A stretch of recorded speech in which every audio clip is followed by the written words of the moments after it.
이 가족들 간에 이렇게 생일들이 비슷하게 붙어 있는 경우들이 있어요. 이런 궁합들은 가족들 간에 뭔지 모르는 이렇게 부딪히는 경우들이 생겨요. 왜? 너무나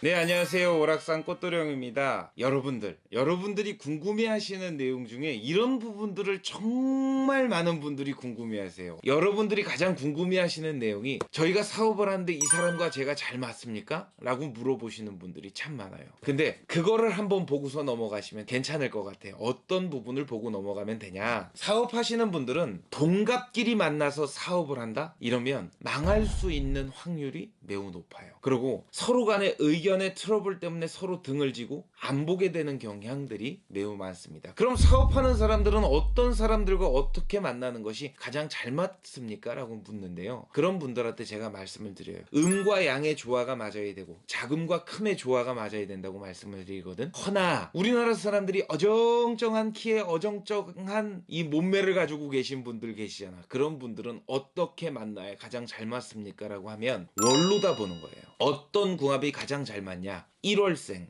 5월생, 9월생 분들이 동업을 하시게 되면 그래도 안정적으로 흘러가게끔 만들 수 있어요. 그 다음 2월생, 6월생, 10월생이 만나시면 또 괜찮고요. 그 다음 3월생, 7월생, 11월생 괜찮습니다. 4월생, 8월생, 12월생 역시 나쁘지 않아요.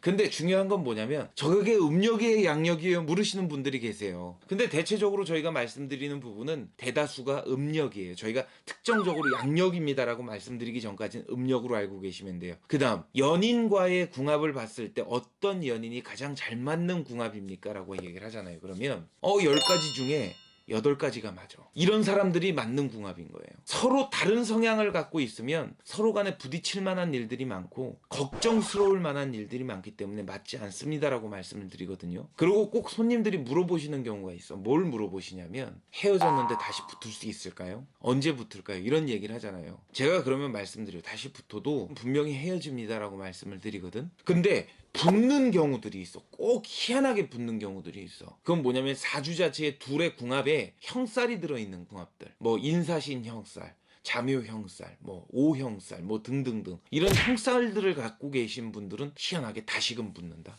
근데 끝을 보게 되잖아요. 그러면 결과론적으로는 좋지 않게 끝나더라고. 그 다음 자식과의 궁합을 놓고 봤을 때 어느 때 태어나는 게 가장 좋습니까? 라고 물어보는데요. 우리 집에 사람들이 봄 생일이 많아요. 그럼 가을에 태어나는 게 좋은 거예요. 여름 생일이 많아요. 그럼 겨울에 태어나는 게 좋은 궁합이에요. 이 가족들 간에 이렇게 생일들이 비슷하게 붙어 있는 경우들이 있어요. 이런 궁합들은 가족들 간에 뭔지 모르는 이렇게 부딪히는 경우들이 생겨. 왜? 너무나도 비슷하거든. 그래서 그러잖아. 야, 너는 네 엄마랑 똑같다. 이런 얘기 하죠. 넌 네 애비랑 똑같아.